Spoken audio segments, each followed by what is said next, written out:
তো মানে মূল যে অভিযুক্ত সমরেশ চক্রবর্তী এখনো অ্যারেস্ট হলো না। মানে এটা সত্যি ভাবছি যে কি হবে আগামী দিনে। খুব চিন্তিত যে এত কিছু এভিডেন্স দেওয়া সত্ত্বেও কেন সে অ্যারেস্ট হচ্ছে না। তো মাননীয় মুখ্যমন্ত্রীর কাছেও আমি মেল করেছি, ডকুমেন্টসগুলো পাঠিয়েছি, ডিজির কাছেও পাঠিয়েছি। পুলিশ তো বলেই যাচ্ছে ধরবো সমরেশ চক্রবর্তীকে, অ্যারেস্ট করব, কিন্তু কোথায় দেখতে পাচ্ছি অ্যারেস্ট।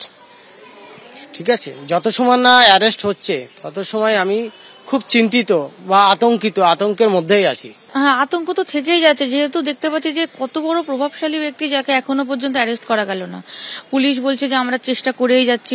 তো পুলিশ এত চেষ্টা করে একজনকে অ্যারেস্ট করতে পারছে না, সেটা নিয়ে আমরাও চিন্তিত যে পুলিশ পাচ্ছে না, তাহলে আমাদের পরে নিরাপত্তার কি হবে। 3 দিন পার তোলাবাজিতে অভিযুক্ত তৃণমূল কাউন্সিলর সমরেশ চক্রবর্তী, বিধাননগর পুরসভার 9 নম্বর ওয়ার্ডের তৃণমূল কাউন্সিলর, যার বিরুদ্ধে প্রমোটার অভিযোগ করেছেন তিনি প্রচুর পরিমাণে তোলাবাজির যে টাকা চেয়েছেন সেই অভিযোগ।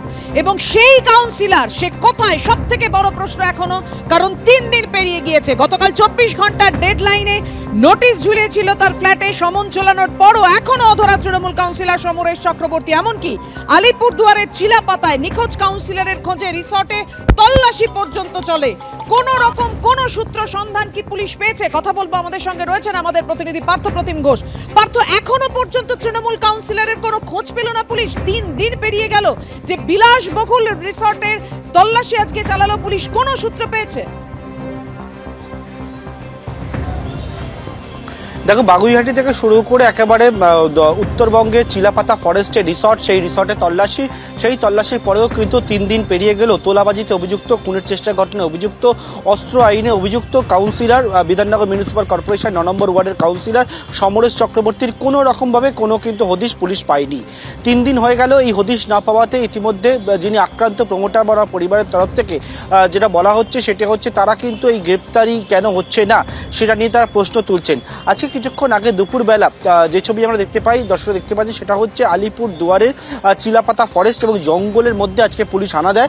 সেখানে রিসর্টের হদিশ পায় পুলিশ, এবং পুলিশ সূত্রে দাবি করা হচ্ছে এই রিসর্টটি হচ্ছে সমরেশ চক্রবর্তী অর্থাৎ কাউন্সিলর রিসর্ট, এবং সেই রিসর্টে গিয়ে রিসর্টের যে সমস্ত ঘরগুলো রয়েছে সেই ঘরগুলিতে তল্লাশি চালানো হয়, বিভিন্ন কাগজপত্র নথিপত্র সেই সমস্ত কিছুতে তারা খতিয়ে দেখে। কিন্তু সমরেশ চক্রবর্তী অর্থাৎ অভিযুক্ত কাউন্সিলর কোথায় তার কিন্তু কোনো রকমভাবে কোনো হদিশ পায়নি পুলিশ। পুলিশের দাবি কাউন্সিলর পলাতক অবস্থা রয়েছে, তার মোবাইল ফোনটিও কিন্তু নট রিচেবল অবস্থায় রয়েছে। কিন্তু দেখতে পেয়েছিলাম বাগুইহাটির ফ্ল্যাটের বাইরে নোটিশ ধরানো হয়েছিল আর ডেডলাইন দিয়ে দেওয়া হয়েছিল 24 ঘন্টার মধ্যে বাগুইহাটি থানায় ডাকা হয় কাউন্সিলরকে। সেখানে কোনো সাড়া তো পুলিশ পায়নি। তার পরবর্তীকালে উত্তরবঙ্গে গিয়ে আজকের এই যে রেড, এবং সেখানেও কিন্তু কাউন্সিলর কোনো হদিশ পাওয়া যায়নি। এক্ষেত্রে একেবারে আক্রান্ত প্রমোটার এবং তার পরিবারের তরফ থেকে বলা হচ্ছে যে এই গ্রেপ্তারি কেন হচ্ছে না সেইটা নিয়ে পুলিশের ভূমিকা নিয়ে তারা প্রশ্ন তুলছেন। একেবারেই যে কথা বলছো তুমি পার্থ, যে পুলিশের ভূমিকা নিয়ে বড়সড় প্রশ্নচিহ্ন উঠে যাচ্ছে, কেননা 24 ঘন্টা পার হয়ে গিয়েছে সেই ডেডলাইন, যে আইনি নোটিশ ঝোলানো হয়েছিল, তারপরও এই অভিযুক্ত তৃণমূল কাউন্সিলর তাকে কেন পুলিশ ধরতে পারছে না? প্রমোটারের কাছে বিপুল পরিমাণ টাকা চেয়েছে, 50 লক্ষ টাকা চাওয়ার অভিযোগ এবং বেধড়ক মারের অভিযোগ। কারা মারল?